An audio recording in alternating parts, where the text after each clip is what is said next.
Día 7 de septiembre de 2024.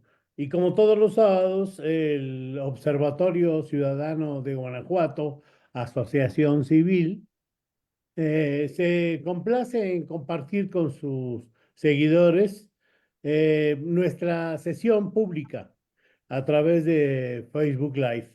El día de hoy, con la presencia del maestro Mauricio Merino, quien nos va a desarrollar el tema de gobernar en la tormenta.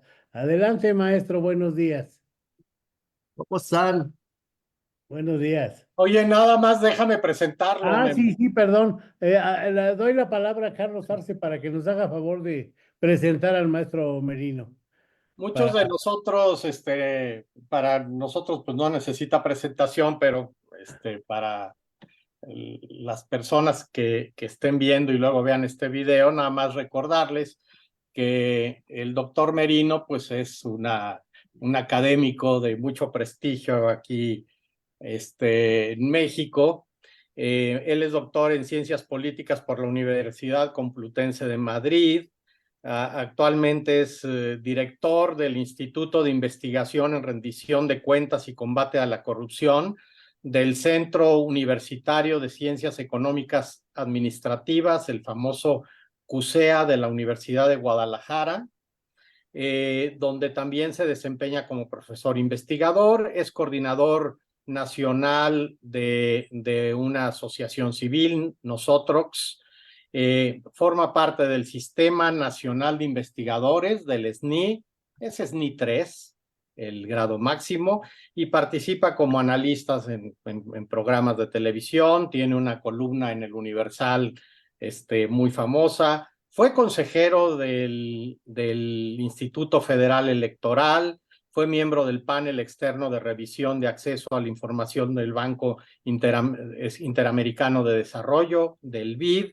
Se desempeñó como director de la División de Administración Pública en el Centro de Investigación y Docencia Económica, CIDE, en el Colegio de México, que es su alma mater, en la Universidad Nacional, en la Facultad Latinoamericana de Ciencias Sociales, Flaxo. Ha sido profesor visitante de la Universidad de California en San Diego, investigador en el Woodward Wilson Center for International Scholars. Fue presidente de la Asamblea Consultiva del Consejo Nacional para Prevenir la Discriminación, el CONAPRED.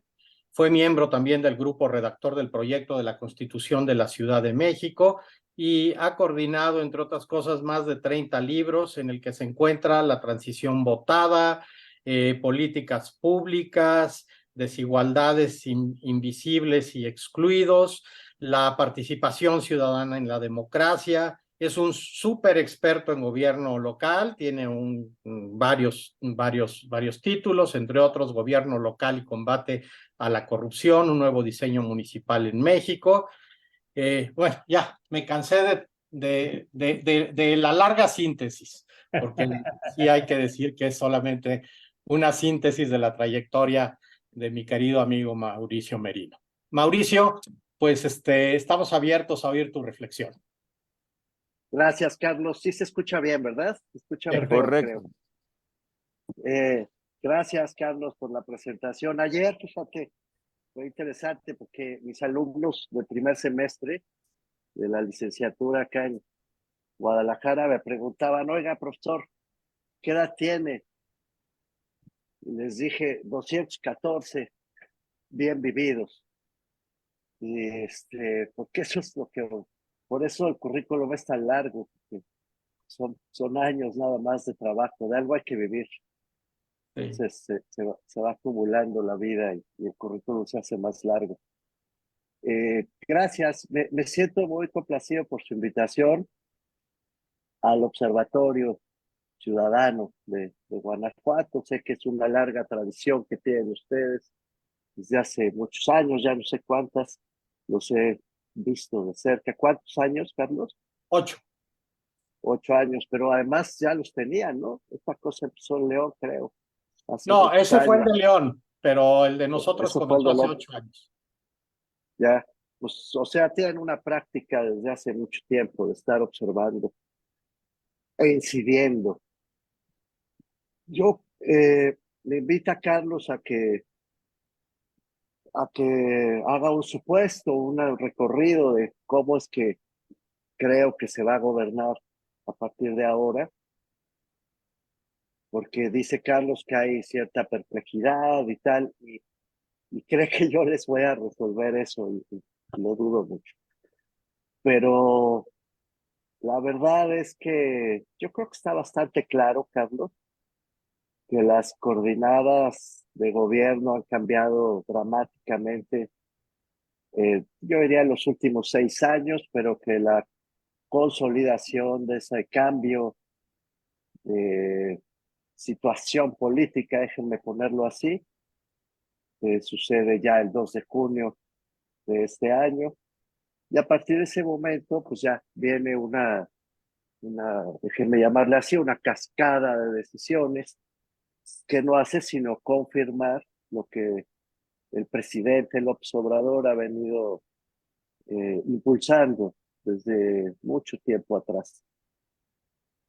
Entonces, pues sí, parece complicada la cosa, pero en el fondo creo que sabemos con cierta claridad hacia dónde va el gobierno de México y en consecuencia qué efectos va a tener en los gobiernos estatales y municipales del país. Eh, ¿Qué es lo que está pasando? Bueno, hubo, yo diría, una combinación de un éxito indiscutible de la comunicación, de la capacidad de comunicación política de quien fuera el principal líder de la oposición, Andrés Manuel López Obrador, que se enderezó en contra del régimen de partidos que produjo la transición a la democracia. En México, la transición, como Carlos protagonizó, no solo sabe, sino protagonizó en su momento Carlos Arce, entre muchos otros. La transición fue un pacto político que incluyó a ciudadanos, a académicos, a empresarios, a muchas personas, pero que se encarnó en lo que llamamos un régimen de partidos, donde el PAN, el PRI y el PRD fueron los tres principales actores de ese proceso que permitió construir primero un régimen electoral que hizo posible la pluralidad política hecha desde abajo, desde la periferia hacia el centro, y cuyo momento emblemático, diría yo, es el 2000, emblemático, pero no es el único, ni mucho menos, pero es el 2000 cuando ya esta pugna por la pluralidad, una pluralidad pacífica, ordenada, basada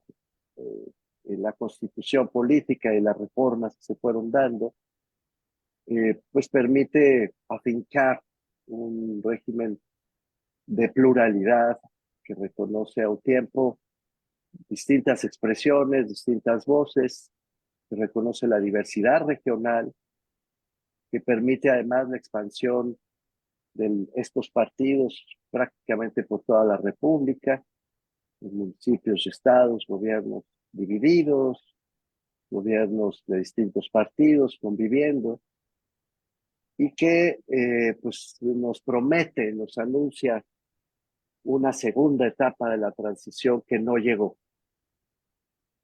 Cuando digo que no llegó la segunda etapa, me refiero a que a partir del año 2000 y en adelante, el país vivió desafíos muy importantes. Se fue construyendo poco a poco. Carlos fue el pivote del primer cambio institucional muy relevante que vivió la República, que fue la construcción de la ley de acceso a la información, de la ley de transparencia.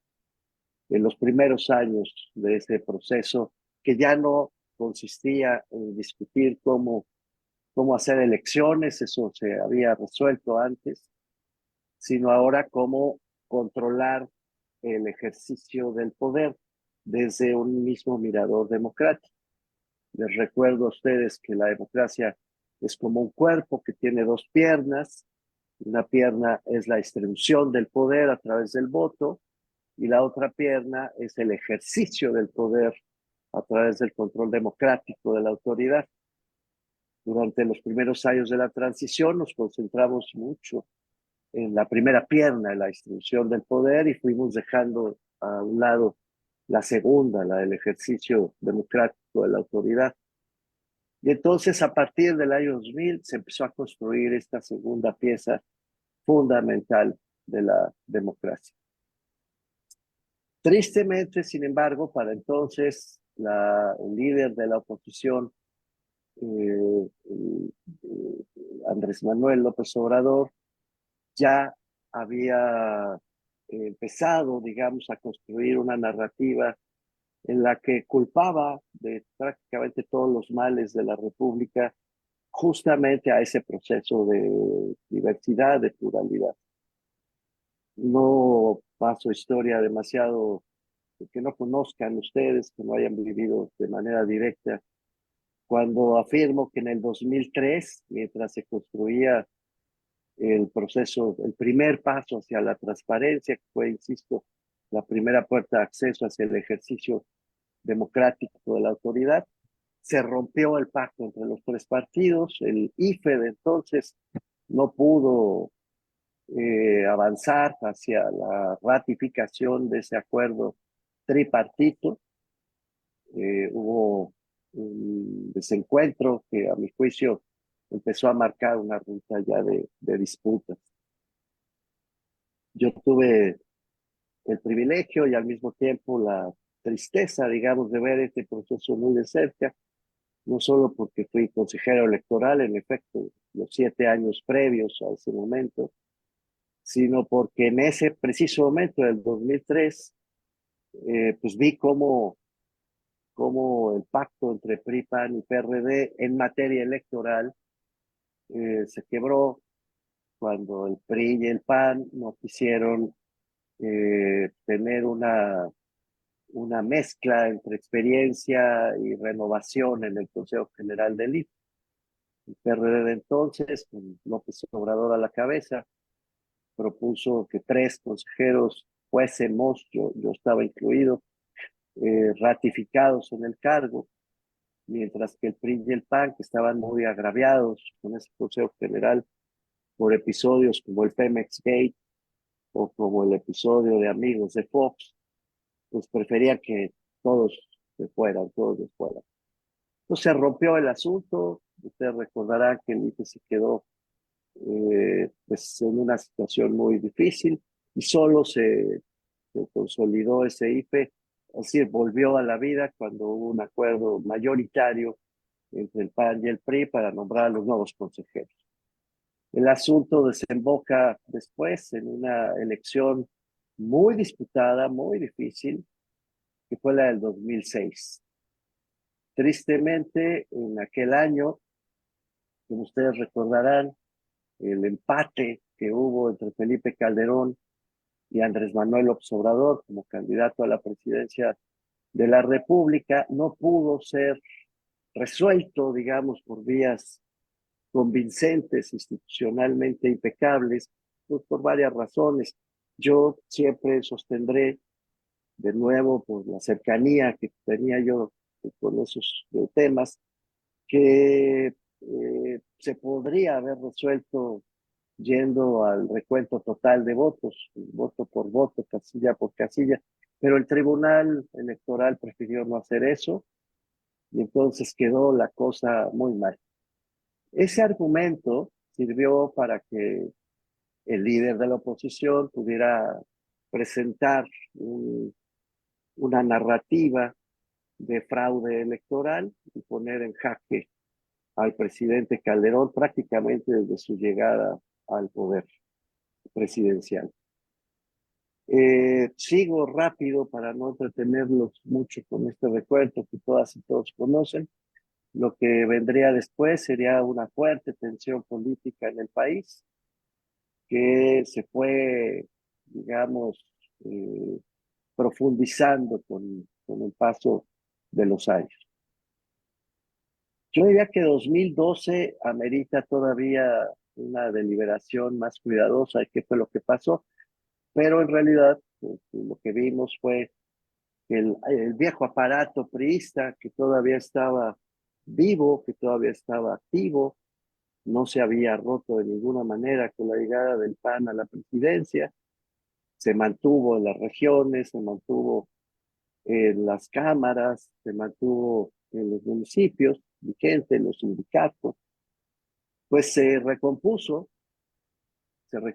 con además el apoyo de los medios de comunicación, con Televisa de manera muy destacada, para construir una candidatura de consenso con Enrique Peña Nieto a la cabeza. Bueno, ya sabemos, en el 2012 gana Peña Nieto, intenta reconstruir lo que él llamó el Pacto por México, trata de reconducir los acuerdos entre partidos, pero nunca logra traer a la mesa y persuadir a López Obrador, que mantiene el liderazgo de su partido, pero que luego decide crear lo que yo llamo un partido de autor.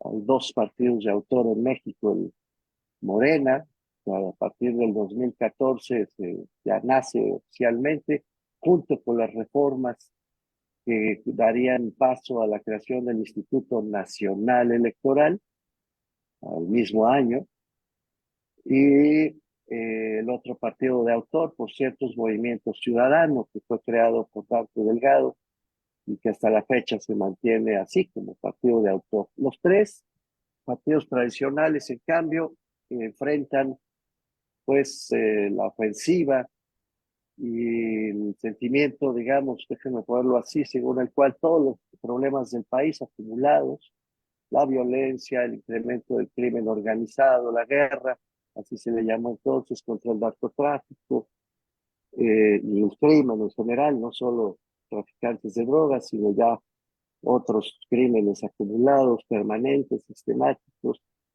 el incremento de los desafíos económicos. Les recuerdo que en 2008 surge una crisis global financiera. Por cierto, ustedes saben de sobra que todos los grandes momentos históricos de México han estado asociados, vinculados, a veces causados incluso por acontecimientos internacionales, que no sé por qué las y los mexicanos tenemos esta tendencia a no prestar mucha atención a esos acontecimientos internacionales, pero la verdad es que esos años de dificultad no se explicarían sin la crisis financiera global, la burbuja inmobiliaria, le llamó alguien del 2008 y 2009, que puso al mundo contra las cuerdas, y a México también. Vendrían años después otros desafíos, pero ese desafío en particular fue particularmente relevante para el mundo porque puso en jaque el modelo de crecimiento económico, el llamado modelo neoliberal, que hasta entonces se había venido desplegando en la mayor parte de Occidente y también en México. Pues ahí entró en crisis. Y eso le dio nuevo aliento a la némesis, digamos, de la transición a la democracia y del modelo económico asociado pues, al mundo entero, no solo en México, que llevó finalmente a darle fuerza durante el sexenio de Peña Nieto otra vez al liderazgo del López Obrador, que nunca perdió el hilo, digamos que nunca abandonó la crítica, que al contrario la fue exacerbando, incrementando cada vez más. Así que llegamos al 2018 además con un problema serio, diría yo, de corrupción. El gobierno del PRI tristemente no logró superar sus propias inercias de reparto y captura de puestos, presupuestos, decisiones. Pues sí, cometieron actos de corrupción, algunos de ellos emblemáticos, no necesariamente voluminosos por sus cifras, pero sí muy penosos, como el de la Casa Blanca, que sí marcó el sexenio de Enrique Peña Nieto. No reaccionaron a tiempo, a pesar de que la sociedad civil se movilizó con mucha fuerza en aquellos años, no solo ya para dar un paso hacia adelante en el sistema creado en su origen por gente como Carlos Arce y Sergio López Ayón y el Grupo Oaxaca, etcétera, para avanzar hacia un sistema nacional de transparencia en el 2014, otra vez, ahí pasaron muchas cosas, sino que se avanzó además en 2015, 2016 hacia la construcción de un nuevo sistema nacional anticorrupción a partir de la iniciativa tomada por la sociedad civil y la academia, que entonces nos organizamos con mucho éxito. Cosa rara, pero funcionó. Pero no fue suficiente. La idea de que el gobierno se había corrompido, de que era ineficiente, de que los problemas que vivía el país eran todos culpa del régimen de partidos, se fue, digamos, instalando en la narrativa popular, en el imaginario público. Así que llegamos al 2018 y el todavía candidato López Obrador convocó a lo que sería en realidad una gran rebelión electoral. Eso fue la elección del 2018. No sé cuántos votos ganaría López Obrador por su propio programa de trabajo, que nunca quedó muy claro qué era lo que proponía entonces, y cuántos votos fueron en contra del régimen de partidos y de sus defectos acumulados. Yo tiendo a pensar que hubo más votos de rebelión en contra del régimen de partidos tradicional que a favor del López Obrador, pero da igual, la suma de ambas razones llevaron finalmente a Morena y al presidente López Obrador a la presidencia de la República. Y a partir de ese momento, esta crítica constante, tenaz, consistente, no sé qué más adjetivos usar, contra ese pasado que el presidente considera todo como si fuera un solo bloque, el pasado neoliberal, y habla de la mafia del poder y todo vuelve a ser un solo bloque que debe ser modificado, dice, en una cuarta transformación histórica con el respaldo de otro bloque que es el pueblo. Entonces el pueblo, pues eso, el pueblo, una masa, una pues eso, nada y todo al mismo tiempo. Todas las personas y ninguna en particular, donde su movimiento y él en lo particular lo encarnan, lo representan en contra de esa mafia del poder y en contra de los oligarcas y de sus aliados que dice quieren conservar sus espacios de poder. Así que se plantea ya a partir de ese momento la polarización política franca y abiertamente como estrategia de gobierno todos los días, confirmada así todos los días. La idea es quitar ese régimen de encima, votarlo definitivamente, echarlo a un lado y construir otra cosa. A partir de ese momento yo creo que ya podemos hilar más fino porque lo que hace el presidente López Obrador es decir que a nombre del pueblo se tienen que quitar los intermediarios, que a nombre del pueblo, intermediarios políticos, quiero decir, que toda la comunicación y las decisiones deben fluir directamente entre ese pueblo masa, ese pueblo uno, ese pueblo eh, que no tiene nombres y apellidos, sino que constituye un gran bloque con su líder, con quien lo encarna, que es el presidente. De otro lado, el presidente considera que las cosas institucionales que se fueron construyendo, como decía yo al principio de esta conversación, para controlar el ejercicio del poder político, sobre todo la presidencia, deben eliminarse. Él ve al INAI como un estorbo, ve y desdeña al Sistema Nacional Anticorrupción, lo considera completamente inútil, considera que el Coneval, que desde la Ley General de Desarrollo Social había venido teniendo un gran desempeño, en mi opinión, para no solo medir la pobreza, sino explicar qué es la pobreza y cómo debe medirse. También considera el presidente que debe ser borrada del mapa. El presidente estima que los órganos dedicados al control a la regulación de la energía, como son parte de un proceso de privatización de Pemex, de la Comisión Federal de Electricidad, etcétera, pues deben ser también eliminados. También eliminada la Comisión de Regulación de Hidrocarburos. Y por supuesto, él cree también que debe ser eliminado todo lo que interrumpa lo que llama la nueva escuela mexicana en materia de educación pública. Por lo tanto, los órganos de evaluación de la educación, de los resultados educativos también, dice, deben ser eliminados. Me está quedando corto. Es decir, él considera que todos los órganos autónomos del Estado salían sobrando. La lista es más larga. En el camino comete, yo creo que errores importantes, como eliminar el seguro popular, pero otra vez con el mismo argumento considera que eso debe borrarse porque nació durante el medioevo del neoliberalismo y entonces hay que quitarlo. Y pues, en fin, y crea un problema de desabasto de medicamentos muy importante, y crea un problema de accesibilidad a los servicios públicos de salud también muy importante. Pero de todas maneras no rectifica, sino que confirma su decisión de eliminar todo eso, porque todo eso forma parte de un mismo bloque. Si no hay distingo, no hay matices. El modelo que él propone es crear otra cosa nueva y eliminar todo lo que se había creado antes para borrar a ese sistema de partidos.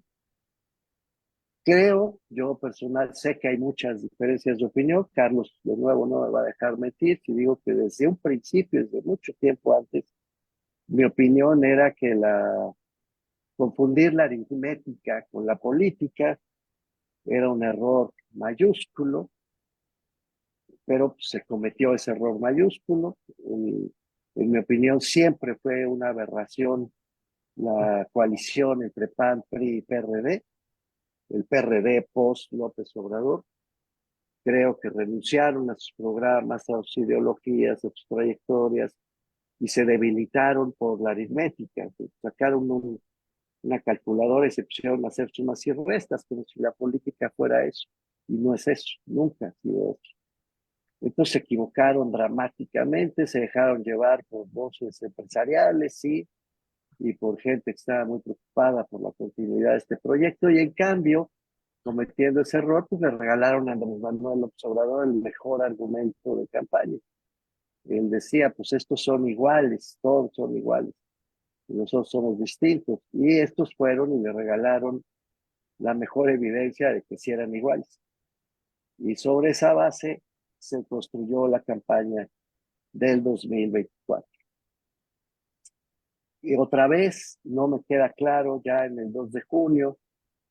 Bueno, y además cometieron muchos otros errores. Hay que reconocer esto, como la elección fallida de Xóchitl Gálvez como candidata a la presidencia. Xóchitl era una muy buena candidata, pero pues le hicieron trampa y media, ¿no? En lugar de poder competir como se había ofrecido por la candidatura en un gran movimiento ciudadano, de repente cancelan todo.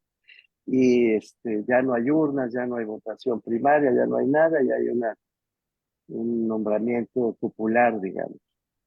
En fin, no me sigue.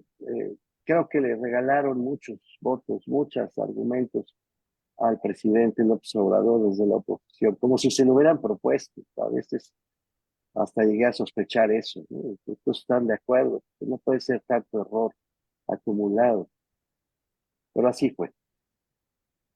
El resultado de todo esto es otra vez, como decía yo, así como no sé distinguir cuántos votos en el 2018 se hicieron a favor del López Obrador y cuántos en contra de PAN, PRI, PRD, en el 2024 no tengo idea de cuántos votos ganó Claudia Sheinbaum y cuántos López Obrador. Tiendo a sospechar que la gran mayoría fueron votos a favor del López Obrador. Como como el gran emblema, el gran símbolo de toda esta operación política, el gran líder, que le cede a Claudia Sheinbaum su espacio de poder. Y Claudia Sheinbaum lo toma con alegría, ¿no?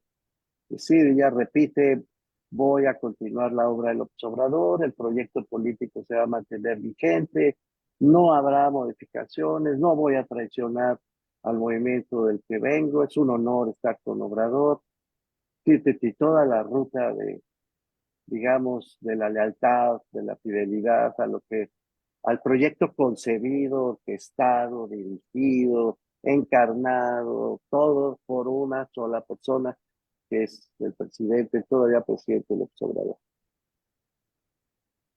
Leía yo hoy mismo en la prensa, antes de reunirme con ustedes, que pues casi como cereza del pastel, en Morena va a ser, pues todo indica que va a ser presidida por Luisa María Calderón. Yo no tengo nada, digo Calderón, alcalde,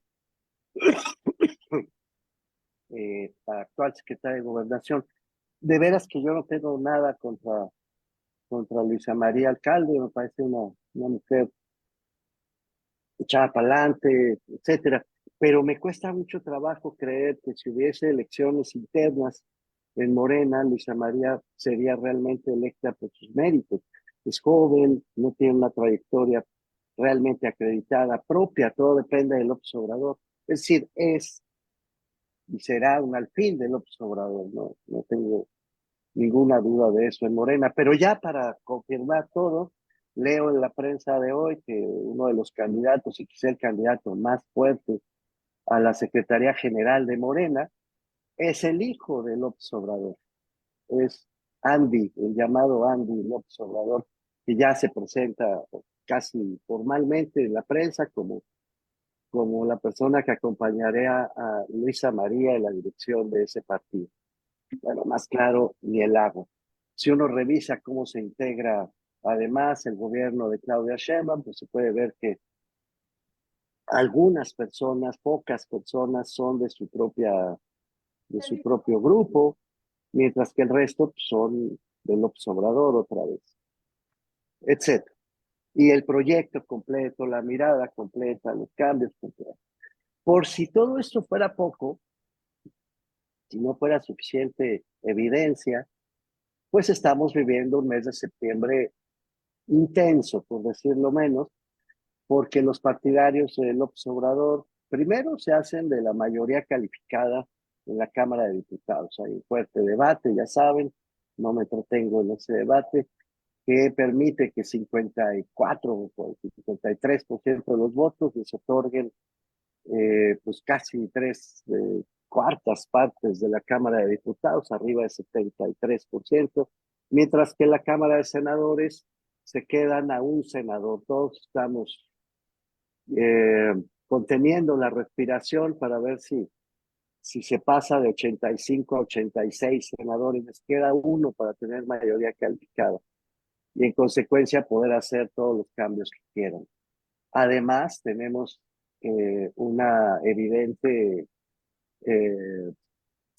control de las cámaras de diputados locales tras el 2 de junio también del 24, donde pues arrasan en 24 estados, tienen el control suficiente para poder aprobar reformas constitucionales si logran persuadir a un senador de que no asista o de que vote con ellos. De ese tamaño es esa acción. ¿Y qué está proponiendo?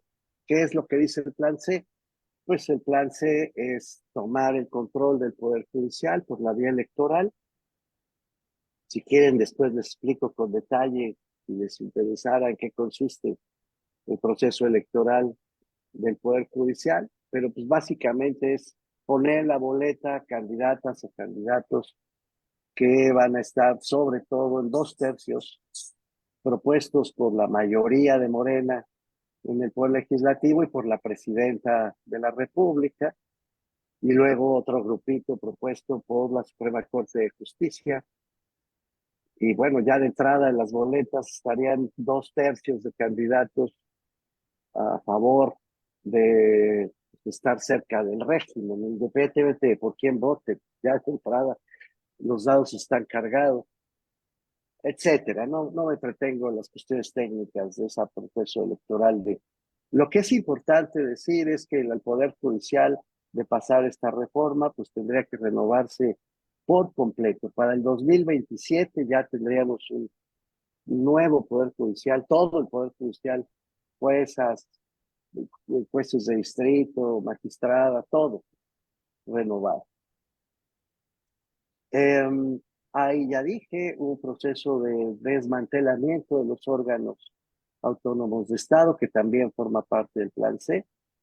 Hay un desmantelamiento del acceso a la información y hay un desmantelamiento que no sé por qué. Este país es muy raro a veces en su desmemoria, ¿no? Y en su falta de rigor, digamos. Pero les recuerdo que el Plan C, el nombre Plan C nace porque había un Plan A y luego un Plan B, cuyo objetivo era desmantelar al INE, era controlar a los órganos electorales. De ahí viene todo esto. Y entonces, pues ahí sigue. Y la propuesta es desmantelar al INE. Esto es quitar el servicio profesional electoral del INE, cambiar al INE por un nuevo órgano electoral y de participación ciudadana o algo así. Y prácticamente pues controlar el padrón electoral desde gobernación y poner funcionarios públicos para que organicen las elecciones. O sea, bueno, termino. Hay tres piezas maestras acá. Una es el control electoral, otra es el control de la lectura de la ley, de lo judicial, y la otra es el control de la información. Cuando uno va a los libros de texto de ciencia política y los relee, se da cuenta inmediatamente que el control de los procesos electorales, el control de las sentencias del Poder Judicial y el control de la información, pues por un solo aparato de poder y eventualmente por un solo liderazgo, no se puede llamar democracia, se llama autocracia, por definición. Claro, es una autocracia anclada en la idea según la cual ese grupo y esa persona, ya lo dije varias veces, representan al pueblo y encarnan la voluntad del pueblo. Y el pueblo, pues, es esta masa aritmética. Entonces, mientras la mayoría esté a favor, la cosa camina. Yo he tratado de explicar 100 veces que la democracia, para ser democracia y merecer ese nombre, claro que debe respetar las decisiones de la mayoría, pero también los derechos de las minorías, pero también la división de poderes, pero también la capacidad de controlar el ejercicio del poder a partir de las normas establecidas, pero también abrir la información. Eso es la democracia. De libro de texto, digamos, no hay que ir demasiado lejos en el mundo entero. Bueno, no, ellos dicen mayoría y se acabó. Es lo que estamos viviendo, es lo que ya está pasando en México. Ya, o sea, ya el plan C está ahí, las iniciativas ya fueron dictaminadas en la Cámara de Diputados, ya se votó la primera en la Cámara de Diputados, a tronchis monchis, diría yo, pero se votó, ya está en senadores, etcétera. Sí, ya está sucediendo. No es no estoy anticipando nada, pues, que no esté sucediendo. ¿Qué va a pasar en los estados? Bueno, 24 entidades federativas gobernadas por Morena, que ya se alinearon varias veces con el presidente y con la presidenta. Municipios que han sido criticados una y otra vez de ser la fuente principal de la violencia y del descuido urbano. Municipios dejaron de ser vistos, lo cual me da mucha tristeza, como solución y han sido planteados ahora como problema. Se les han retirado, como ustedes saben, todos los recursos que antes se les transferían para tratar de orientarlos hacia un gobierno más eficaz.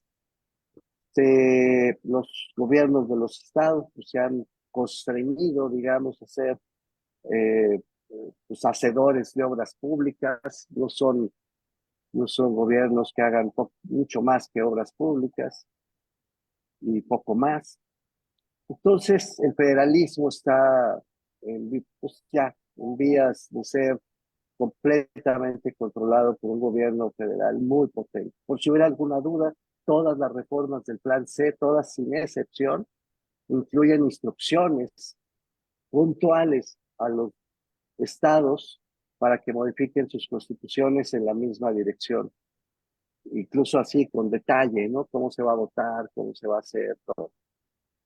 Así que, ¿qué viene, Carlos? Pues yo creo que está más claro que el agua. Viene un gobierno autocrático, viene, insisto, no lo estoy descalificando, lo estoy caracterizando con el libro de texto de la mano. Un gobierno de un partido hegemónico, con un liderazgo indiscutible, que es el de López Obrador, no de la presidenta electa, sino de López Obrador, que se va a mantener obviamente en el liderazgo y en la lógica de la cohesión interna de su aparato de poder. Y pues lo que está todavía por verse en este nuevo régimen político, porque así se llama, es un nuevo régimen político. El régimen político construido antes, pues ya va a dejar de existir para crear este nuevo régimen político. Y ya, digo, lo que está por verse es qué tanta capacidad tendrá este nuevo régimen político para resolver los tres problemas más importantes de México, que todos conocemos. Uno, la violencia, las violencias y el crimen organizado. No está claro cuál va a ser la presidenta, dice que va a seguir con abrazos, no balazos, y que va a seguir siendo una solución suave frente al crecimiento del crimen organizado. Eso dice, no lo digo yo, lo dice ella, que ha sido un éxito la estrategia del presidente López Obrador, no hará más que reprenderla. Por otro lado, la desigualdad y la pobreza se quieren resolver, qué paradoja, con el modelo neoliberal. Y eso es una cosa muy interesante porque Milton Friedman había recomendado para los chilenos que para combatir la pobreza había que repartir dinero líquido para que las y los pobres pudieran acceder al mercado y se reforzara la lógica del mercado. Y es exactamente lo que hace el presidente López Obrador, seguir los conceptos neoliberales que se aplicaron en Chile de Pinochet a partir de la voz autorizada en esa lógica neoliberal de Milton Friedman. Y eso estamos haciendo, y dice la presidenta electa que así va a seguir, incluso incrementar el reparto de dinero. No está claro de dónde va a salir ese dinero. Hay un riesgo evidente de que las remesas caigan, porque pues es probable que en Estados Unidos cambien las políticas tolerantes de envío de remesas desde allá a México. Donald Trump ya lo dijo claramente, si gana Trump, una de las cosas que va a hacer será bloquear ese envío de remesas, que se ha convertido en una de las fuentes más importantes de ingresos para México. Nuestra deuda es cada vez más grande, ya es, como saben, más del 50%. Aquí está Hilda, que sabe todo esto y me corregiría, más del 50% del gasto programable, pues es brutal. Las pensiones están cargando de una manera muy fuerte sobre el gasto también del país.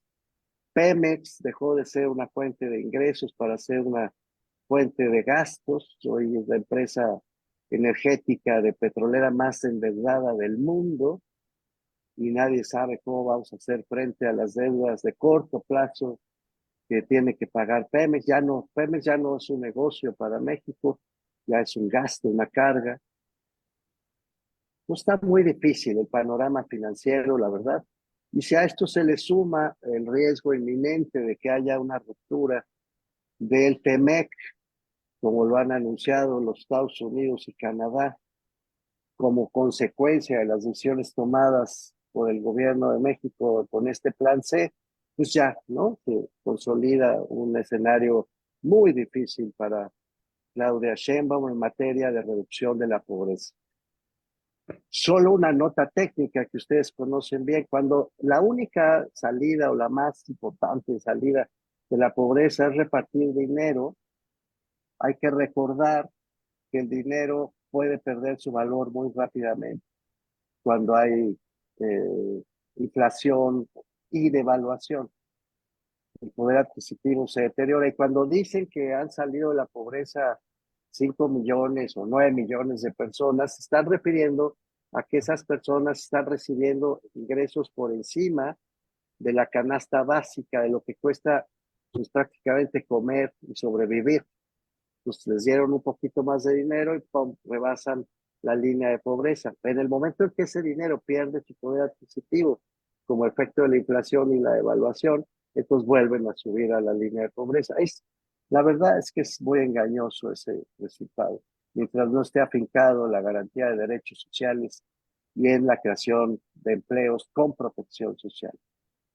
Y por último, pues, está la corrupción que hemos documentado en el programa interdisciplinario de rendición de cuentas al que INDA pertenece desde su origen, pues que sigue galopante en todo el país, sigue habiendo captura, el sistema de botín de puestos pues es cada vez más extendido, sigue repartiendo contratos por licitación, digo no, por adjudicación directa, se siguen desviando recursos de ahorros federales de manera millonaria, sigue habiendo fideicomisos oscuros, en fin, sigue intacta la corrupción en México, y ya les digo, sin funcionar los sistemas diseñados porque los boicoteó el gobierno para evitar.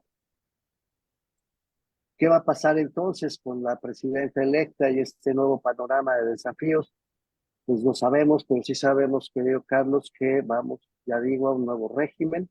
No hay que engañarse, es un régimen muy centralizado, será un régimen muy centralizado, será un régimen muy presidencialista, muy apoyado en el aparato de dominación de Morena, muy simple en sus políticas públicas, en el sentido de reparto de dinero y control político, y sin federalismo activo y con control de medios, que eso también ya está sucediendo, ya lo estamos viendo, y con voces que se irán apagando, voces críticas, se van a ir controlando, sacando, sometiendo, como de hecho ha venido ya sucediendo. Eso se llama autocracia, insisto, se llama autocracia electiva o autocracia electoral o autocracia constitucional.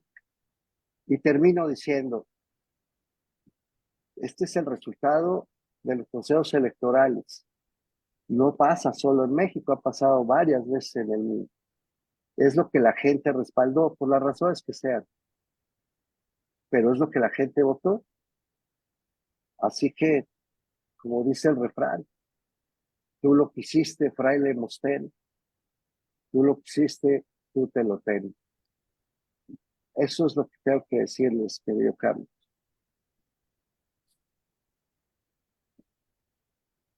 Bueno, qué recorrido. Bueno, nostalgias y preocupaciones. Pues Memo, estamos en tus manos para que Sí. organices Adelante, Piri, por el favor. diálogo. Primero agradecer a Mauricio. Anoche, curiosamente, Mauricio, estaba viendo a Broso y me acordé mucho de ti cuando salías con él en las veces, años pasados, que Broso sigue siendo sensacional. Y curiosamente, hoy, esta mañana, muy temprano, vi una plática de Newman con Luis Marcelino Farías. Esto viene a colación de todo lo que has comentado. Y dijo algo que me atrajo mucho. Dice, es que los analistas hoy, en este sexenio principalmente, Hey, muy pocos son serios. Los demás inventan narrativas, te han enseñado el cobre.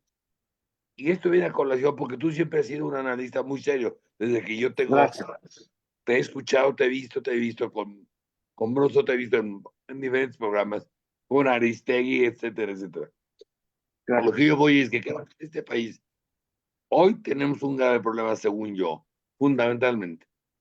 Los analistas políticos o enseñaron el cobre o realmente les da mucha flojera estudiar a fondo, o tienen miedo, o no sé qué suceda. No voy a quedarme con el tema de Ciro ni desperdiciar tu intervención esta mañana, que es un lujo para el observatorio.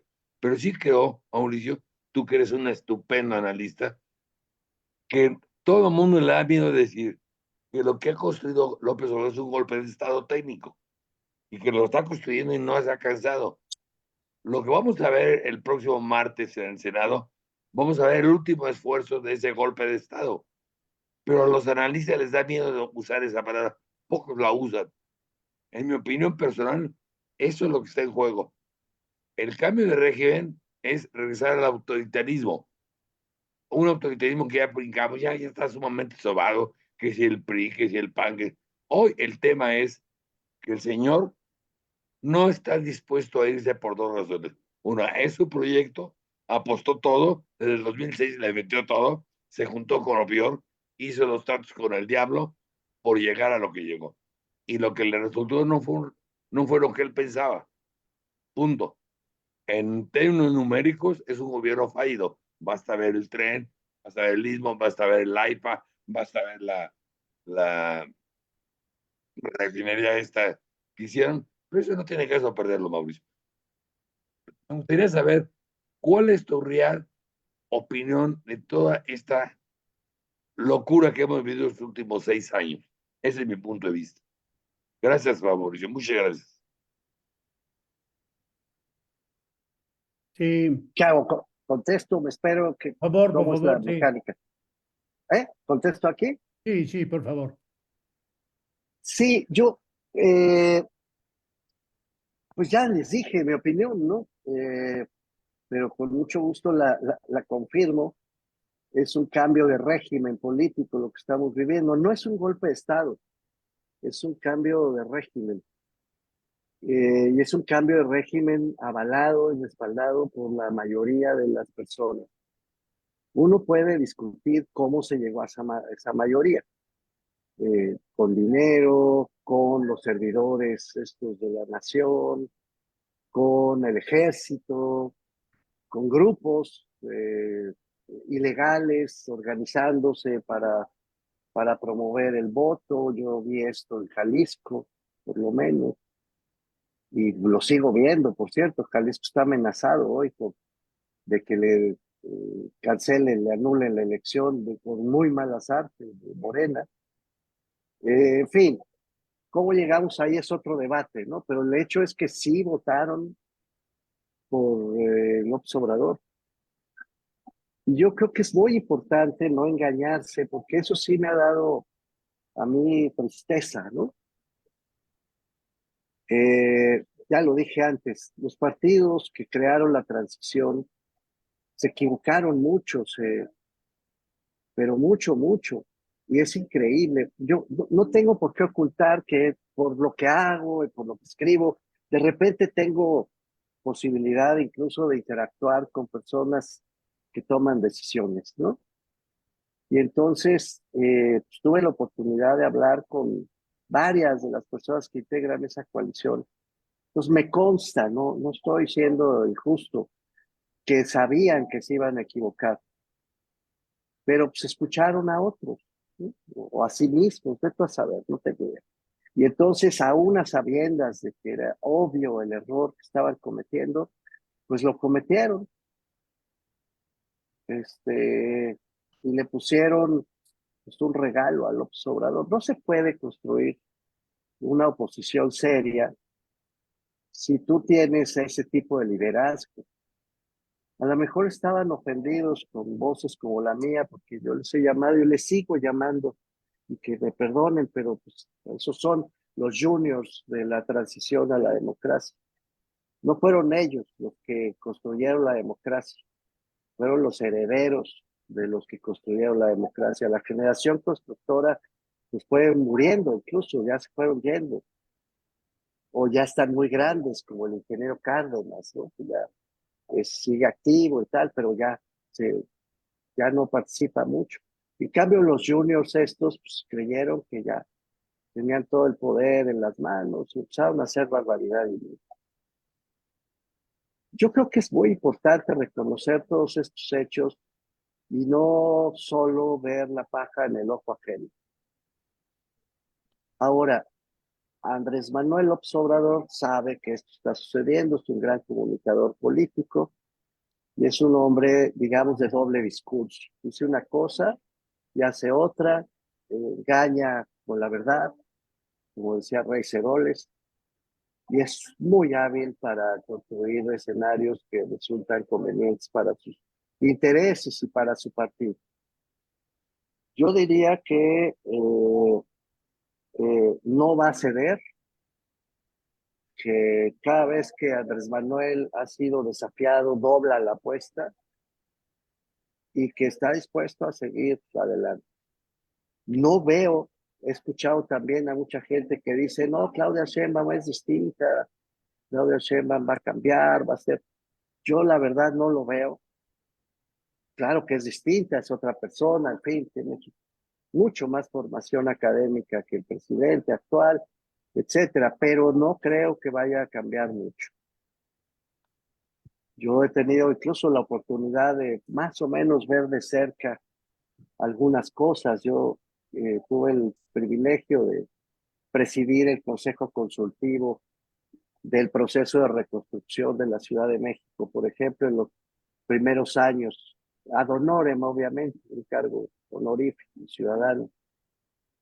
Y vi cómo el gobierno de la ciudad se fue transformando, digamos, de la Ciudad de México, con Claudia Sheinbaum a la cabeza. Cuando Claudia Sheinbaum ya entendió que podía ser la próxima, la sucesora de López Obrador, sí vi un cambio muy importante en su gobierno, en la hechura de su gobierno, en las líneas de su gobierno y en ella misma. Pues no creo que vaya a cambiar esa posición, la verdad. Tampoco veo, y esto sí es algo que me preocupa mucho, que tengamos todavía una capacidad suficiente para organizar un grupo de sociedad civil, de académicos, con suficiente potencia para defender las bases, las verdaderas bases de la democracia. Sinceramente creo que los empresarios mexicanos, pues sí son muy poco cívicos y tienen muy poco compromiso democrático. Todo lo que yo he visto es cuando hay negocios se les olvida hasta cómo se llaman y creo que pues van a acabar pactando con el gobierno autocrático mientras el gobierno autocrático no les quite el negocio. Ya lo dijo López Obrador, ya lo dijo Claudia Sheinbaum, que les va a seguir apoyando. Y yo creo que no van a, o sea, no creo en el sector empresarial metido en esta lucha democrática, la verdad. Van a ser muy tibios, han sido muy tibios siempre, y ahora van a ser más tibios porque además van a tener miedo. Les recuerdo que una de las reformas del López Obrador, además, ha sido meter los delitos fiscales como delitos graves y forman parte del catálogo de prisión preventiva oficiosa. Este es un arma política extraordinaria porque pues basta que vayan con alguno y le digan, oiga, usted no pagó bien sus impuestos o se le olvidó declarar tal cosa, lo que sea, en materia fiscal, eso es grave, prisión preventiva oficiosa y a la cárcel. Esa es mi opinión. Vamos a vivir tiempos muy convulsos. Ahora, en el corto plazo, viene una situación muy complicada. No es un golpe de Estado técnico, insisto, es otra cosa, pero sí viene un encontronazo entre los poderes, porque esta cosa de 85, 86 senadores, qué paradoja, ¿no? Se va a volver un problemón, porque dice Morena que con 85 le alcanza para la mayoría calificada, porque ellos hacen, o sea, dicen que no sube el punto 33 que les falta, no sube, sino que baja. O sea, si ustedes hacen el cálculo de 2/3 de, de los 182 senadores, sale un punto 3. Y ellos dicen, punto 3 baja, así que con 85 alcanza. todas las lecturas que se han hecho hasta ahora, incluyendo las de la Corte, dicen sube, se necesitan 86. Pues ese senador, si no lo alcanzan, van a decir que sí lo tuvieron. Y por lo tanto, la única posibilidad de salir de ese entuerto va a ser la Corte, la actual. Así que estamos frente a una crisis institucional muy importante. Y Mauricio tiene Cierro, sus pensiones violadas también. ¿sí? También tienen sus pensiones violadas, claro. Bueno, sí. Entonces, bueno, ¿qué me preocupa más? Que todo este saco de complicaciones financieras, de violencias, de corrupción, de incapacidad de gobierno, que además son incompetentes, muchas de las áreas del gobierno no han mostrado capacidad de gestión. No hablo de mi sector, porque ¿para qué? Con CONACYT es un desastre completo. Desemboque en una crisis que ya no sea institucional y no sea solo de confrontación entre poderes. Por cierto, una de las cosas de la reforma judicial, y ya me callo porque prefiero escucharlos, pero una de las cosas es que se elimina, prácticamente queda borrado el amparo con efectos generales. Ya lo vieron, ¿verdad? Y queda también ceñida la acción de constitucional y la controversia constitucional, prácticamente lo eliminan porque para que prospere necesita tener jurisprudencia. Esto quiere decir que las leyes generales se van a seguir aplicando aunque haya acción de constitucionalidad. Sí. Me preocupa que las crisis lleguen a tal dimensión que acabemos todos diciendo, pues mejor los militares. Ese sí es el escenario que a mí me quita el sueño. Ya están metidos en todo, ya están decidiendo todo, pero pues ya de ahí a que de plano den el paso hacia adelante, pues ya la distancia es bastante corta. Ojalá me equivoque y hasta me da miedo decir, ya me arrepentí, porque luego las palabras tienen efecto. Eso creo, esa es mi opinión. Gracias. Mauricio, yo quiero hacerte una pregunta para que hagamos uso de nuestra imaginación. Tú fuiste un gran impulsor para el sistema nacional anticorrupción y se construyó y todo, pero se construyó con base en lo que había pasado en México. Pero hoy ya han pasado cosas nuevas. En el sistema, ¿tú lo harías de otra manera con la experiencia que hemos obtenido en eso, sobre todo en estos 5 años? Uh, sí, no, sí, creo que el sistema, por fortuna, va a sobrevivir, no está como sistema en el plan C.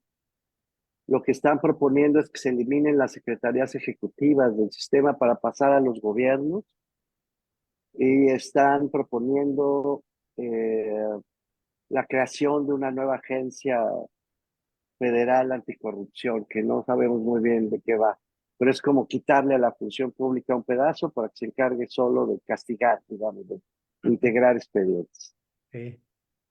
Ahora, lo que sí debe cambiarse, y está documentado, les invito a ver combate a la corrupción.mx, así, combate a la corrupción.mx. Ahí está un informe largo que hemos hecho, y por cierto están las bases de datos, todo. Y ahí sí hay una reflexión muy cuidadosa sobre el sistema de sanciones. Si viviéramos en una situación no autoritaria, es que eso cambia todas las coordenadas, ¿eh? Claro. En una situación no autocrática, si en una situación democrática, tendría que cambiarse el sistema de sanción administrativa, precisarse, porque lo que se hizo mal, lo que hicimos mal, fue casi identificar el procedimiento administrativo de sanción administrativa con el procedimiento penal. Entonces se volvió muy difícil de sancionar a las personas. El proceso penal, tú le quitas la libertad a una persona, o le quitas el patrimonio, o le quitas los derechos políticos, es grave. En el administrativo solo lo separas del daño que le puede hacer al Estado. Entonces no tiene que ser tan fuerte. Lo que haces es cuidar a la gestión pública de alguien que ha cometido errores o actos indebidos. Bueno, eso tiene que corregirse, está en el informe, no me entretengo. Hay un magnífico estudio dirigido por Sergio López Ayón, por Edgar Rubalcaba, por Jesús Ibarra, hay grandes autores ahí que nos hicieron una gran aportación y ahí se explica. Muchas Eso es gracias. lo que creo que hay que hacer. Sí, gracias, Ahora, René. perdón, añado, en un régimen autocrático, esto que estoy diciendo sale sobrando. En un régimen autocrático, si tú tienes a alguien que quieres castigar, ordenas que se le castigue, las autoridades le construyen un expediente, los jueces se someten y se acabó. Y como vamos a un régimen autocrático, pues hacer cambios legales, pues más bien sale sobrando, la verdad. Claro. Hilda, por Gracias. favor, y luego Sí. Carlos. Sí, gracias. Bueno, muy buenas tardes a todos. Doctor, hay algo que yo veo y es una realidad con estos cambios constitucionales y como bien lo ha dicho usted, que viene la instrucción de que modifiquen a a las entidades. Pero sobre todo yo creo que no hemos como ciudadanos visualizado realmente esta reforma constitucional que va mucho más allá, porque al hablar de una reforma constitucional hay que hablar de diversas modificaciones en las leyes generales y que tienen que bajar a los estados. Entonces, esta parte que han transmitido a la ciudadanía, ¿verdad? Como que piensan que los cambios van a venir de una manera inmediata, como que se van a dar a la voz de un express. No, no es cierto. Va a tardar mucho tiempo esa parte. Es una realidad. Lo vimos tan solo con la implementación del Sistema Nacional Anticorrupción, cómo empezó a lo nacional y cuánto tardaron a nivel local.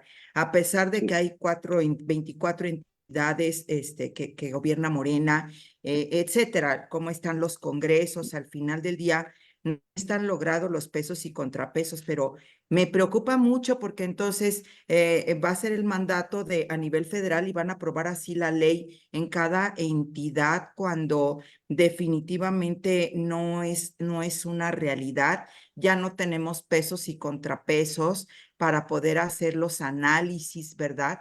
Y pues obviamente esta parte a mí sí me preocupa porque aún así la ciudadanía desconocemos y no solicitamos una verdadera rendición de cuentas, ¿sí? No solicitamos, permitimos que violen el derecho al acceso a la información.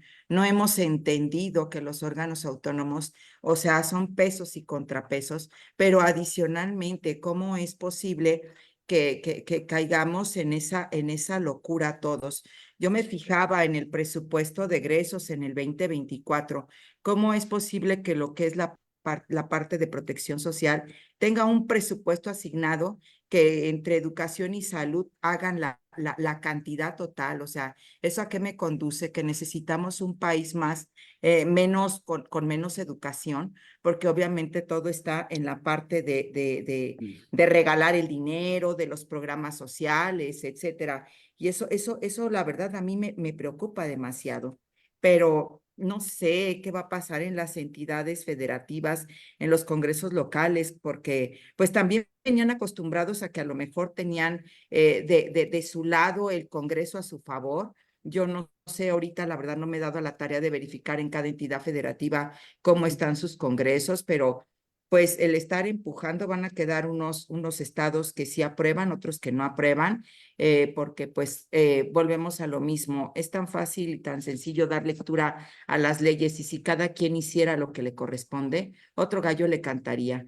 Hoy tenemos la verdad que la información que tenemos en el INEGI, Coneval, todas esas instituciones Digo, ya de veras estamos mal pensando que se deben de tomar decisiones en ocurrencias cuando hay mediciones, hay evaluaciones, pero lo que pasa es que usted bien lo ha dicho, ¿no? Hoy en día algunos juniors están pensando que es de esa manera y que no hay una historia. Siempre es importante reconocer la historia porque, vamos, el construir una institución, una modificación, lleva los años. ¿Qué piensan? ¿Que lo van a hacer en 3 meses, en un año? No es cierto. Eso es una verdadera mentira que hay que transmitir a la ciudadanía.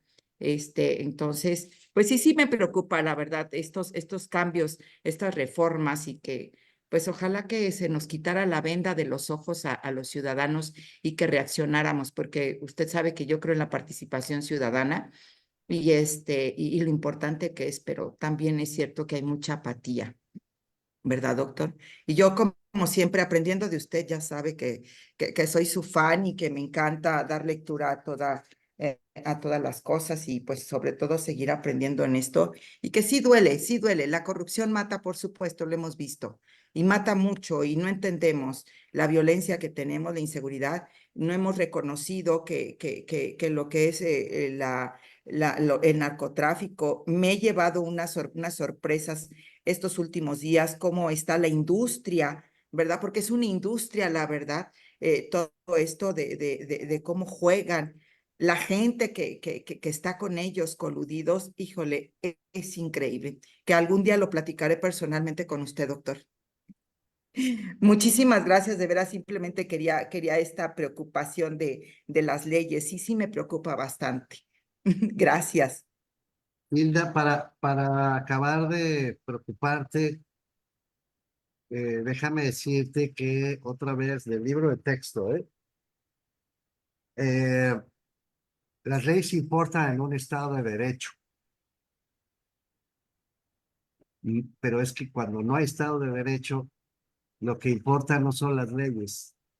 Las leyes se usan para negociar, se usan como el piso de otra cosa, del uso del poder político y de las redes de lealtad. Eso hacen las autocracias. Y deja de ponerte el ejemplo clásico de las mordidas, ¿no? Cuando un agente de tránsito corrupto te detiene, no aplica la ley, sino que te dice, a partir de aquí negociamos. Esto que acaba usted de hacer tiene tal costo en la ley y ahí negociamos. Así funciona en un estado corrupto y autocrático. Entonces, pues sí, pueden poner la ley para acá o para allá. Tú dices, se van a tardar. No, nos tardaríamos si hubiera un régimen democrático. La gran ventaja, entre otras, de la autocracia sobre la democracia es que es más rápida, más eficiente. Tristemente, porque depende de una orden. La democracia hay que construir procesos, normas, etcétera. En la autocracia se acata la orden y se acabó. Entonces, no, yo creo que van a actuar muy rápido y ahora, la contraparte de eso, ya me callo porque Carlos está levantando la mano, la contraparte de eso, lo dices bien, Hilda, vuelvo a la carga. No podemos ignorar los errores cometidos por la oposición. No podemos ignorar la ceguera y el daño que causó esa ceguera a las personas más necesitadas del país.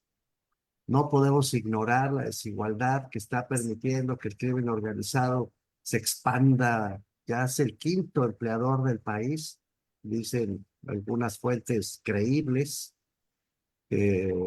Eso no se puede ignorar, eso sí sería grotesco. Entonces, pues esos errores hay que asumirlos. Y del otro lado, pues saber que el lenguaje que hemos venido utilizando durante los últimos años para comunicarnos, tratando de construir un régimen democrático, ya no sirve para explicar la realidad actual. Hoy tenemos que hablarnos en clave de poder real, de poder fáctico y de poder concentrado en un aparato político. Adelante, Carlos. Creo que ha sido muy ilustrativo cómo ha ido construyendo todo el tema, Mauricio. Eh, Deberíamos de cambiarle el título a esta reunión y decir, en lugar de gobernar en la tormenta, gobernar en la autocracia. O sea, hay que cambiar el switch. Está bien. Y eso es muy importante, Mauricio, porque nosotros estamos en Guanajuato, donde pues tenemos un gobierno que el gobierno del estado lo ganó el PAN. Todavía el PAN conserva varios puntos interesantes a nivel municipal, evidentemente la ciudad de León, que es muy importante, pero está cambiando el panorama. Tú estás en Jalisco y también son otras condiciones. La ciudad de Guadalajara también en ese sentido se parece un poco a Guanajuato con León, el parangón con León, un gobierno, en este caso de Movimiento Ciudadano también nuevo que llega. Y entonces, la pregunta sería, ¿qué van a hacer estos gobiernos? Grandes ciudades que no están en la visión, no están en las perspectivas ya de todo esto. ¿Cómo le van a hacer para gobernar dentro de esta autocracia?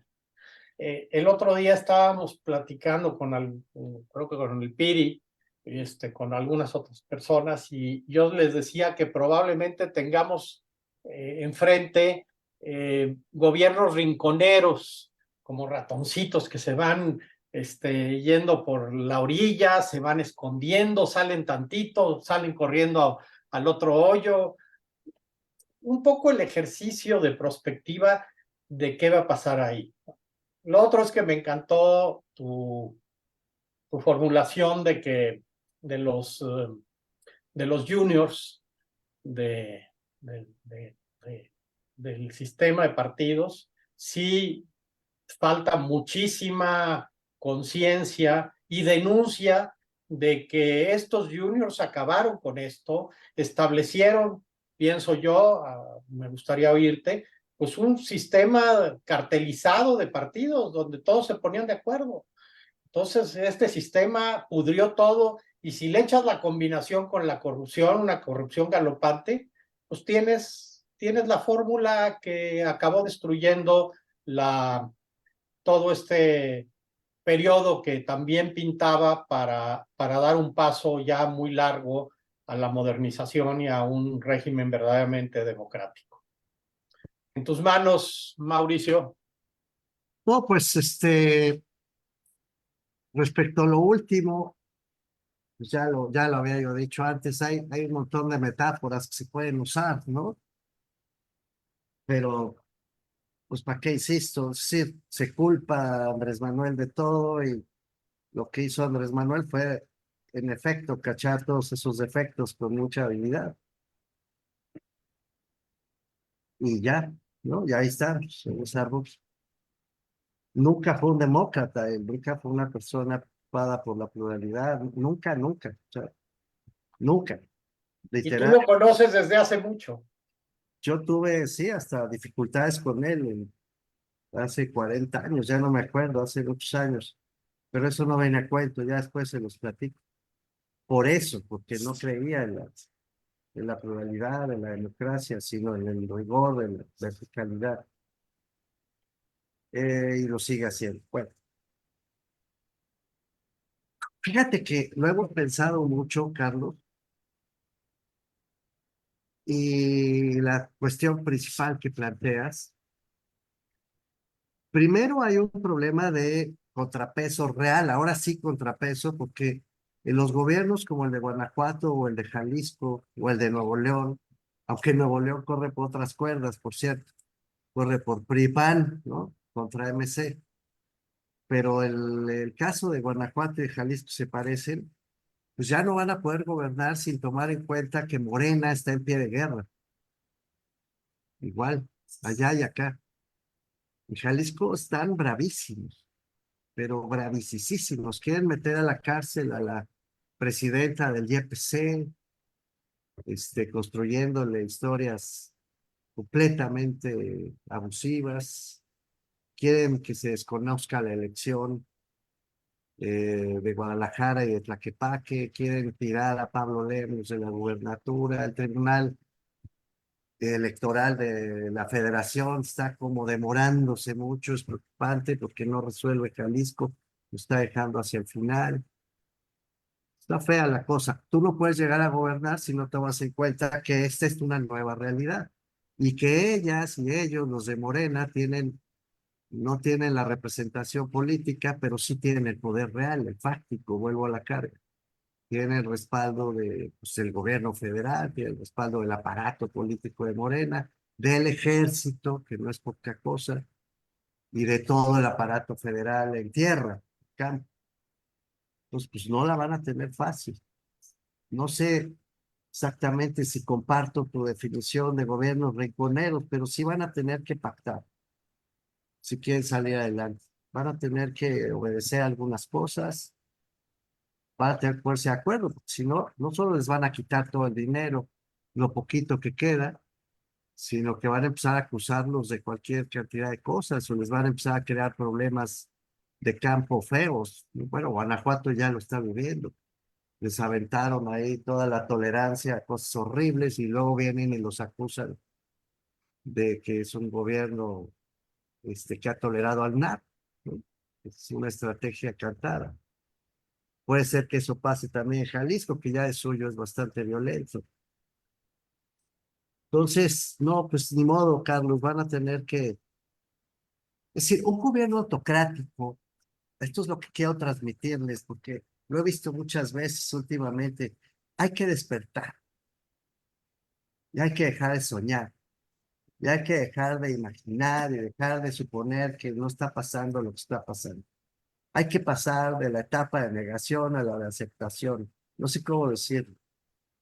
Está pasando, es real, la gente está respaldando estas decisiones, así votó, eso fue real. Y la recomposición del poder político en México es un hecho, está sucediendo. Entonces, ya, ¿no? ¿Qué tanto van a respaldar estas personas a la sociedad civil? Nada, los van a querer sacar. Yo todavía puedo decir cosas, ¿no? Pero pues sabrá Dios cuánto tiempo, en qué espacios. Y hay mucha cobardía, por cierto. Es una cosa muy triste, pero hay mucha cobardía.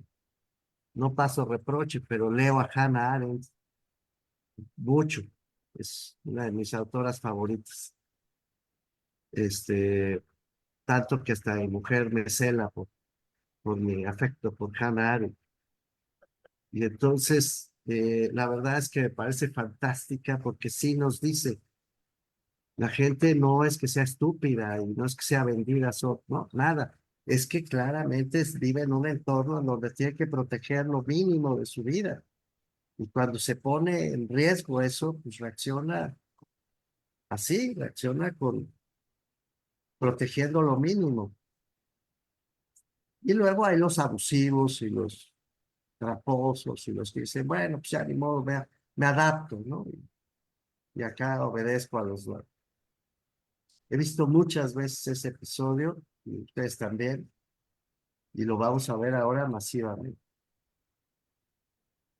Eso creo, Carlos, no hay muchas opciones. Hay que despertar, vamos a un gobierno autocrático. ¿Y municipios? No, pues los municipios están en el peor de los horizontes, Carlos, porque tú tienes por un lado municipios sin dinero.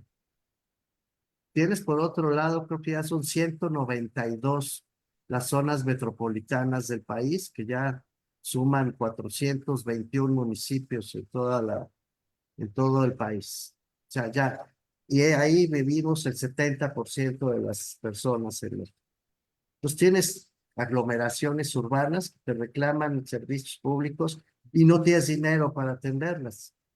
En esas aglomeraciones urbanas, además, tienes un cambio etario, demográfico, la gente está envejeciendo y pues reclama nuevas formas de vida, vivienda distinta a la que teníamos. Ya las familias nucleares ya no son lo único, ¿no? Cada vez hay más diversidad familiar y eso también reclama vivienda, servicios, movilidad. Desarrollo urbano. Pues sí, levantar la basura, tener el agua, prender las luces, tapar los baches, etcétera. No les alcanza, no les alcanza y no les van a dar dinero, a menos que se sometan al gobierno autocrático. Es obvio. Pero Entonces, ¿no piensas que pudiera haber por lo menos un poco de sensibilidad de parte de Claudia Sheinbaum, que viene de gobernar a la Ciudad de México y está dentro de una área, está metida o estuvo metida en el problema de administrar una gran ciudad, que algo se pudiera encontrar por ahí? no.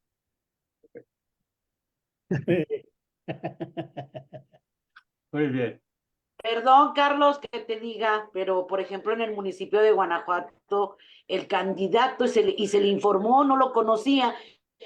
Perdón, doctor, después me van a dar la palabra, pero yo quiero sí contestarle a Carlos. Se te olvida que, que a final de cuentas no hizo nada por el candidato bastante gente, periodistas y mucha gente nos opusimos a que el candidato que estaba metiendo por parte de su partido Morena era un candidato que todavía seguimos diciendo es, es una persona que, bueno, no quiero mencionarlo, y no hizo nada. ¿Qué te esperas? Okay. Perdón. Los siguientes ya fue mucho.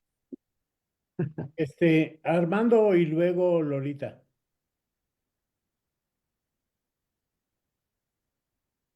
Sí, muy buenas tardes, doctor Mauricio. Gracias por este análisis informativo que nos dio, excelente, Gracias. ¿verdad? Hablando desde otro punto de vista, desde mi perspectiva como migrante y pues radicando en los dos países, tanto en México como en los Estados Unidos, ¿verdad? Creo yo que nos estamos quejando de lo mismo que nosotros fuimos construyendo y aquí está el resultado. Doctor, siempre los mexicanos estamos con una esperanza política del cambio y por consecuencia, pues los políticos nos utilizan en este cambio, ¿verdad? Para pues ellos lanzarse en la campaña y escoger al político erróneo. Este tipo de pensamiento que tenemos nosotros siempre de vengativo hace que escojamos al político equivocado y por consecuencia pues no nos importa poco o qué importa que juntos nos vayamos hacia el precipicio con esa mentalidad vengativa que tenemos. Ya Carlos Fuentes ya lo había dicho antes, ¿verdad? Que el mexicano es capaz de poner y ensalzar al personaje en lo más alto, pero también es capaz de destruirlo y hacerlo pedazos y dejarlo casi en nada. Las coaliciones, como usted le dijo, también las coaliciones han sido muy peligrosas, ¿verdad? Y son peligrosas también estas coaliciones y nosotros lo hemos visto como migrantes en los Estados Unidos cuando quisimos hacer coaliciones con otras minorías como los afroamericanos o como los nativoamericanos, nativoamericanos, y nos fuimos dando cuenta que al hacer coaliciones, quien ganaba, quien se beneficiaba más, pues era el que tenía más el poder y después nos abandonaban, ¿verdad? Y casi siempre, pues el que tiene más miembros o más poder, pues es el que se lleva el pastel, el grande. Este problema que usted menciona, yo creo que nos vamos desde Cárdenas, desde 1988 en aquella campaña donde Cárdenas pierde, ¿verdad? Con Salinas de Gortari, y entonces empieza la migración de muchos compañeros que incluso ya la migración o el éxodo en aquella época ya no era del migrante que iba a buscar, que iba a trabajar al campo o que era migrante que venía de las pequeñas comunidades de nuestro México, no, ya fueron migrantes con títulos, con académicos o estudiantes que se fueron para buscar otro mundo mejor debido a la política que resultó en aquella época. No olvidemos también, doctor, que en los últimos 30 años muchos de nuestros académicos aquí en México estuvieron dentro de las organizaciones políticas, dentro del INE, dentro de las secretarías, pero ellos prefirieron, estos académicos, viendo el problema, el recurso económico, viendo cómo se le trataba al pueblo mexicano, ellos prefirieron mejor el cañonazo de 500,000 pesos que decían en aquella época, y prefirieron ese cañonazo en vez de hacer el cambio social.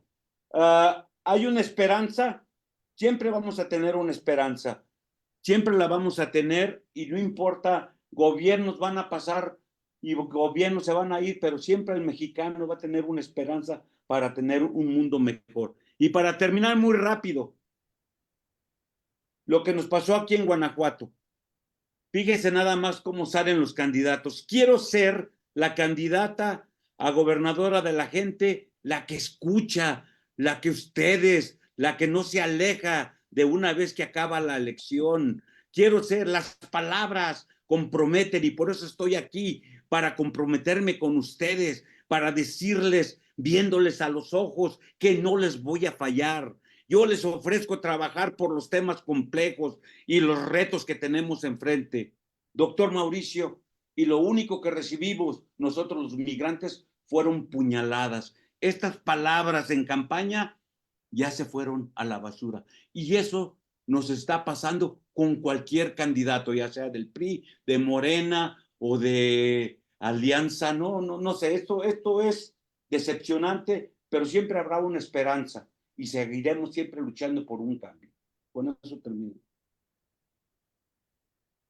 Pues suscribo, sí, no sé qué más decir. La verdad, gracias por su intervención y, y la suscribo. Nada más, quizá un comentario. Esta vez no hay una ruptura, esta vez hay una continuidad, y eso también hay que registrar. Es decir, no estamos votando por venganza a López Obrador. La gente votó para que se quede López Obrador, que va a ser otra novedad. Dice el presidente que se va a su casa, pero deja a Luisa María, alcalde, y deja a su hijo a cargo de Morena y a, pues Ya, Claudia. y a su equipo, etcétera. Está todo mundo. No se va, insisto, no se va. Se queda el proyecto, se queda las reformas, se queda su equipo, se queda su aparato, se queda su voz, se queda todo. No se va, aunque se vaya, no sé si me explico.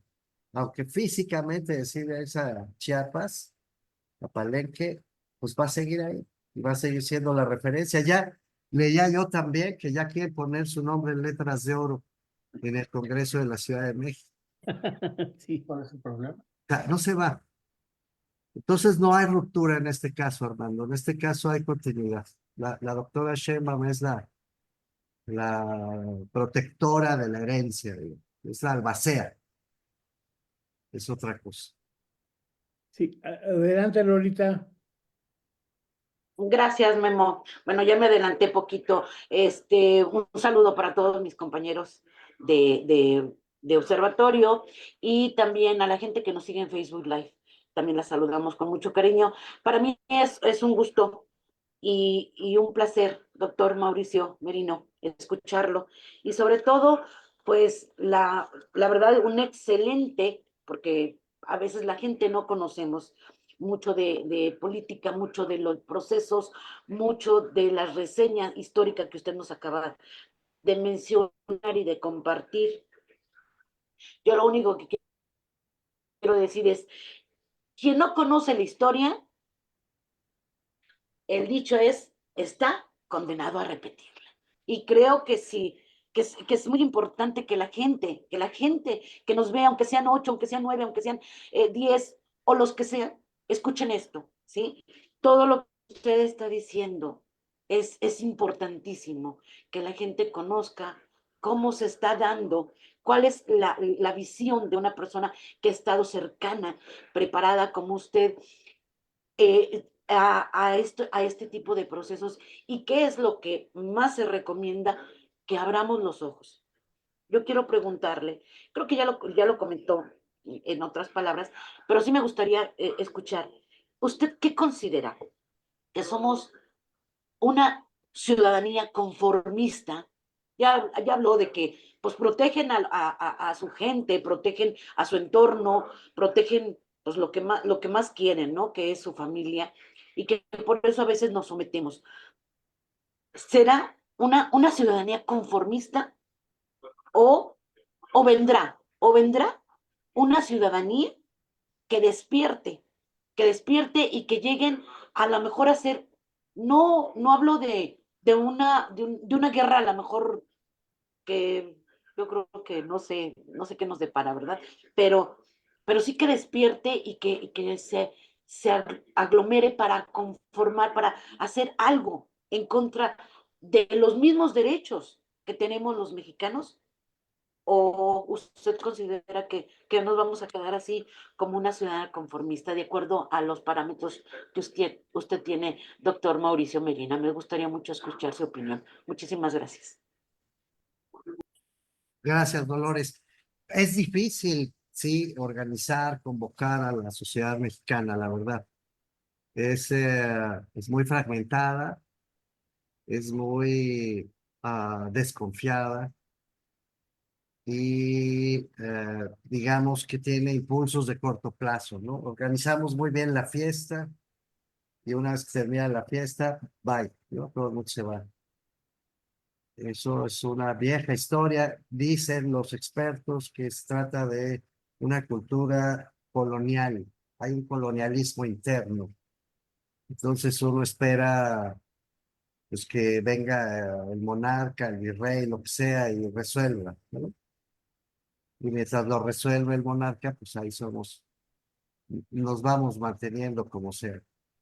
Esa es quizá la versión más extrema, pero lo cierto es que es difícil organizar a la sociedad. Yo hace mucho, Dolores, traigo una idea que obstinadamente repito cada vez que me da la oportunidad y me acaba de dar usted la oportunidad. Yo participo en una organización de la sociedad civil, además de mi trabajo y todo eso, pero luego me doy tiempo para estar en esto de nosotros, nosotras, nosotres, que hemos defendido el desabasto, bueno, no defendido, denunciado el desabasto de medicamentos. Hay una página que se llama Cero Desabasto. Hemos defendido a las trabajadoras del hogar que no tienen protección social. Hemos defendido a los repartidores de plataformas digitales, en fin, etc. Lo que quiero decir es que desde hace mucho ahí en el movimiento en el que yo estoy, les he propuesto, pero no acaban de hacer caso, que tratemos de organizar un proyecto que yo llamo pregoneros, porque estoy convencido de que el derecho que no se conoce no se exige. La gente cree que hay que incidir. Incidir es un verbo que a mí me choca, me repatea, pero que usan casi todas las organizaciones de la sociedad civil. ¿Por qué me choca? Porque dicen, vamos a incidir para que otro decida. Yo no decido, yo incido, pero es otro el que decide. Esa es una mentalidad colonial, es la mentalidad del obediente. No, hay que usar el verbo exigir. Los derechos no se piden, se exigen. Y bueno, claro, si no se organiza la banda para exigir los derechos porque ni los conoce, pues no hay manera. Entonces, yo he visto algunos grupos religiosos que luego ponen sus bocinas en los parques y se ponen a leer sus libros sagrados. ¿No los han visto ustedes? Y se ponen, Dios dice y tal, y tal, y tal. Bueno, ¿por qué no hacemos pregoneros civiles, laicos? ¿Por qué no ponemos en todas las plazas, todos los días, gente que se ponga a leer los derechos? Para que quien pase por ahí poco más o menos se vaya enterando que es titular de derechos, que no le están haciendo un favor, que el dinero que le dan no es un regalo del poderoso, que el acceso al hospital no es un favorcito, que la buena escuela no obedece a la buena voluntad de nadie, etcétera. Yo creo que es importante hacer una labor de pregoneros. Así que Dolores, cuando quiera lo platicamos, porque yo a la menor provocación propongo lo de los pregoneros, pero pues no me hace caso. Creo que mientras eso no pase, pues va a ser muy difícil que la sociedad mexicana despierte para defender sus derechos. Por otro lado, creo, y quizá con eso voy cerrando, que la mayor revolución que se podría dar en este país, históricamente hablando, es hacer valer la ley. Eso nunca ha sucedido. No hay una revolución más potente que hacer valer la ley. Eso Muchas, creo, pues. muchas gracias. Es un placer escucharlo, doctor Gracias. Mauricio. Sí, Claro que sí. Lolita, ¿nos podrías leer, por favor, lo que opina la gente que nos siguió toda la mañana? Claro que sí. Luis Miguel Rionda, doctor Merino, le dice saludos para usted, Mauricio Merino. También hace un comentario, Luis Miguel Rionda dice, buen diagnóstico del momento político, social y económico actual. Muy inquietante, sin duda. Hoy, como nunca, se requiere de una ciudadanía informada y participativa que se constituya en conciencia crítica del régimen autocrático. Eduardo H. Sarabia dice muchos saludos, está de acuerdo contigo porque dice, así es, Hilda Marisa, Enrique Avilés Rodríguez lo está viendo, nuevamente Eduardo Sarabia, dice, doctor, se refiere a Hannah Alice, ¿y cuál es el apellido? Le El pregunta. apellido Arendt se escribe, Hannah escribe H-A-N-N-A-H, o sea, doble H, y el apellido es a ver, déjame escribirlo para que no me vaya a regar. Arendt, A-R-E-N-D-T. A-R-E-N-D-T. Arendt. Ella escribió, bueno, recomiendo, ya que lo preguntan, escribió los orígenes del totalitarismo, que es aguas, es un libro importantísimo. Los orígenes del totalitarismo, nada menos. Pero también escribió un libro que a mí me conmueve muchísimo, que es Eichmann en Jerusalén. Eichmann en Jerusalén es un reportaje, en realidad, que ella convierte en un texto filosófico increíble, que habla de la banalidad del mal. Eichmann fue el tipo que Hitler contrató para la solución final, es decir, para acabar con los judíos. Por tanto, era el encargado de los campos de concentración nazi. Eichmann en Jerusalén es cuando toman a Adolf Eichmann y lo llevan mira qué ver, y lo llevan a juzgar, ¿no? Y entonces Hannah Arendt dice, seguramente Eichmann es el diablo encarnado, es el mal radical. Imagínense un tipo que encabeza la solución final de Hitler, que mata a millones y a millones de personas por la fresca, ¿no? Burocráticamente. Bueno, lo va a ver y se encuentra con lo contrario. Se encuentra con un burócrata. Se encuentra con un tipo que obedece órdenes, que las cumple con eficiencia y que, ahí está Hannah Arendt, y que pues no tiene problemas, ¿sí? Ya está ahí en Jerusalén, está. Y acuña este concepto, la banalidad del mal, que es un poco de lo que hemos estado hablando. Si la gente dice, bueno, pues total, ¿no? Yo obedezco, no hay problema, pues ni modo, me tocaba, hay que negociar, qué tanto es tantito, etcétera. Es decir, el peor de los males, dice Hannah Arendt, es el mal banal, el que comete actos terribles, pero como si fueran una banalidad. Es fantástica, Hannah Arendt. Qué bueno que preguntaron. Hoy, Hannah Arendt me parece que debería ser casi un libro de texto en la situación que está viviendo México. Gracias. Tiene diarios filosóficos, por cierto, por eso ya son más densos. De todas maneras los recomiendo, los diarios filosóficos de Hannah Arendt. Gracias, doctor. También comenta Leonora Villegas, dice, confío en que Sheinbaum marque la diferencia. Quizá le lleven la mitad de su sexenio, pero creo que tiene todo para conciliar. Muy bien. Ojalá. Leonora Villegas, observatorio e invitado. Los escucho muy pesimistas. ¿Qué podemos hacer como ciudadanos para alejarnos de tanta suciedad mediática y en su lugar construir mejores espacios de convivencia? Pregunta, no sé si alguien de observatorio o el doctor quisiera comentar algo referente a este comentario que nos Bueno, hace yo ya Leonora. dije que se venga, que nos ayude a ser pregoneros. Adelante, Lolita. Son todos los Sí, muchas comentarios. gracias. Yo quisiera conocer su opinión, Memo, doctor Merino. perdón, está levantando la mano Carlos. Ah, Comentar algo adelante, del... Carlos. Nada más rápidamente, ahí están los libros de Hannah Arendt y qué bueno que Mauricio lo saca en estos momentos, porque resulta muy importante para lo que estamos viviendo, estos textos.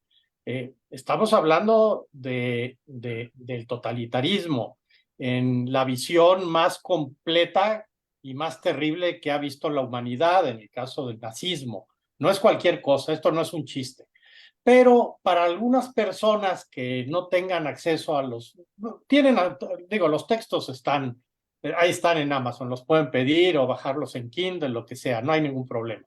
Pero hay una estupenda película que se llama Hannah Arendt, precisamente, y narra esta película, pues es algo que pueden ver más fácil también, es precisamente esta parte del juicio de Eichmann en Jerusalén. Es espléndida la película, es muy buena película y entiendo que está en Prime. Entonces, una buena recomendación. Ya vamos a empezar también a recomendar películas aquí en el observatorio. Oiga, doctor, yo quiero conocer su opinión sobre, usted nos dice que estamos frente a un totalitarismo, que debemos de pasar a la siguiente etapa, que es la aceptación. Pero, ¿qué opina usted de aquello grupo de personas que están contando las actas porque no creen que los resultados, sino piensan que el resultado es exactamente al revés, que la que ganó con muchos votos fue Xóchitl? ¿Usted qué opina de eso, de ese fenómeno oh, que está sucediendo, ¿no? Pues lo mismo que opiné en el 2006 y el 2012. Cada vez que los partidos pierden, dicen que hubo fraude. Nada más que ahora lo dicen del frente. Ah, ok. Muy, No, nada que añadir. Perdieron y perdieron feo por mil razones, pero Sí, no fue en las casillas donde se alteró el voto. Se fue alterando desde antes, ya lo dijimos, pero no, ese es un claro. cuento, les gusta repetir. Por cierto, es hasta penoso, ¿no? Esto que criticaban tanto al López Obrador y ahora lo están haciendo. Les digo que se equivocan un día sí y otro también. Armando, ya muy rápido sobre la persona que decía que qué se puede hacer. Yo creo que lo más importante en mi experiencia es, primero ser honesto con uno mismo. Ser honesto con uno mismo y creer en lo que uno hace. Y número dos, no estar quejándonos otra vez otros 6 años por lo que está pasando. Ya se escogió el gobierno que tenemos, hay que darle el beneficio de la duda y nosotros como ciudadanos, con o sin ellos, seguir trabajando para nuestra comunidad. Pero no podemos estar otra vez otros 6 años quejándonos en Facebook o en donde sea, pero sin hacer nada. Vamos a trabajar, estén o no estén. Y el beneficio de la duda a los nuevos gobiernos. Eso es lo que yo. bueno, pues muchas gracias a todos mis compañeros, por favor, al doctor Mauricio por su participación en esta sesión del Observatorio Ciudadano de Guanajuato, y nos esperamos la próxima semana nuevamente en otra sesión más de un conversatorio como del Observatorio Ciudadano. Muchas gracias, buenas tardes, buen provecho, hasta pronto. Gracias, hasta luego, gracias. Sí.